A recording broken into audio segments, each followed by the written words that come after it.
ठीक हाल के लिए डे बोर्डिंग स्कूल में ही माननीय मंत्री जी अभी पूरी इसकी स्टडी कर रहे हैं कि कैसे हमने चलाना है, उसमें खाने का कैसे इंतजाम करेंगे और पौष्टिक एसओपी बन रहा है, खाने का पौष्टिक आहार मिलेगा। ये नहीं कि काफी पुराना खाना जो बच्चों को मिड डे मील के द्वारा मिलता है उसमें बिल्कुल सुधार किया जाए। प्रोजेक्टों वाली बात कर रहे हैं ना, इस पे 32 करोड़ रुपए का दावा कर रहे हैं केंद्र सरकार। और हम उस सब को देंगे फैसले किए हैं।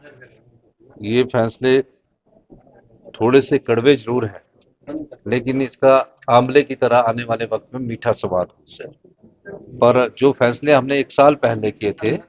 अब उन फैसलों का असर दिखने लगा है और इस वर्ष पिछले वित्तीय वर्ष की तुलना में अधिक सुधार हो रहा है। और मेरा ये मानना है कि इस वर्ष हमारी अर्थव्यवस्था पटड़ी पर आ जाएगी और 2027 में जो आत्मनिर्भर बनने की बात कर रहे हैं, हम 2027 में आत्मनिर्भर बनेंगे और 2032 में हिमाचल प्रदेश हिंदुस्तान का सबसे समृद्धशाली प्रदेश बनेगा। जहाँ शिक्षा में क्रांतिकारी बदलाव हुआ, वहाँ हमने बिजली क्षेत्र में क्रांतिकारी बदलाव किया।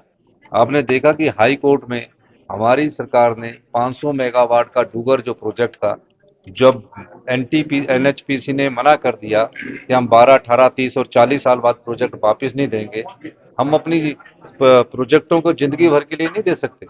हमने उसकी एफिडेविट फाइल कर दिया और उस प्रोजेक्ट को हम टेक ओवर करने जा रहे हैं और जल्दी ही एसजेवी के 3 प्रोजेक्ट धोला से टूरी सुनी, ये जो कि हिमाचल की आत्मनिर्भरता के लिए बहुत जरूरी है, उन प्रोजेक्टों को भी लेने जा रहे हैं और बैरासूल प्रोजेक्ट जिसके 40 वर्ष पूरे हो गए, उस प्रोजेक्ट को भी लेने की हम कोशिश। देखिए, पिछले 2 वर्ष 4 महीने हमारी सरकार को बने हुए अभी हुए हैं और मेरा मानना है कि हमने इसमें शिक्षा के क्षेत्र में बड़े क्रांतिकारी बदलाव लाए।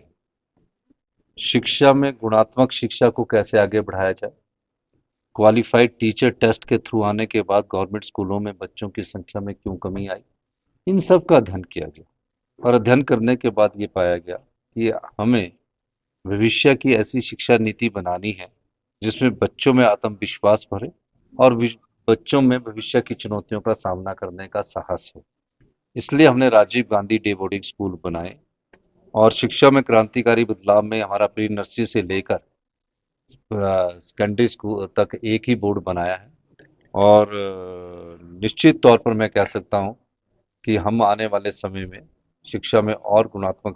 परिणाम सामने आएंगे। अभी असर की रिपोर्ट में भी हम पहले नंबर पर आए हैं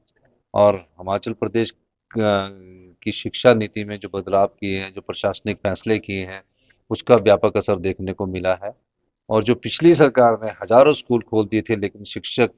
बच्चे ही नहीं थे, उसका रैशनलाइजेशन करके भी हमारे जो शिक्षक है उन्होंने भी साथ दिया और जनता ने भी साथ दिया। अभी इसमें और परिवर्तन करने की जरूरत है,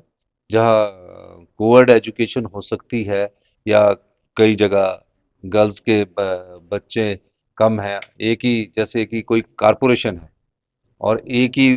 1 किलोमीटर के दायरे में 2 स्कूल है और बच्चों की संख्या कम है, एक में कॉमर्स पढ़ाया जा रहा है और एक में